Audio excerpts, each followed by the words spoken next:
Dwi'n dod o Gaerdydd yn wreiddiol o Lynisian. Yn wreiddiol, rydw i'n dod o Gasnewydd. Dwi'n dod o Ferthyr Tydfil. Dwi'n dod o Santa Fe, New Mexico. Dwi'n dod o Poznań yn Gwlad Pwyl yn wreiddiol.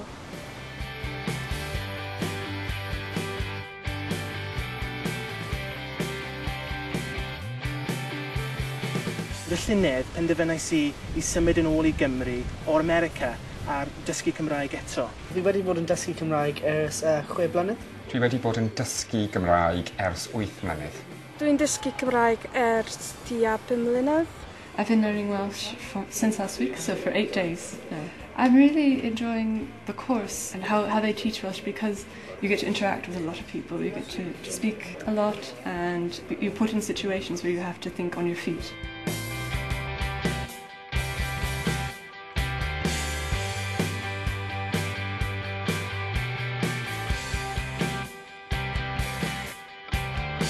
I'm Sarah and I'm learning Welsh because I need it to help with my research. Cael un a dwi a dwi'n dysgu Cymraeg achos mae'r iaith yn diddorol iawn.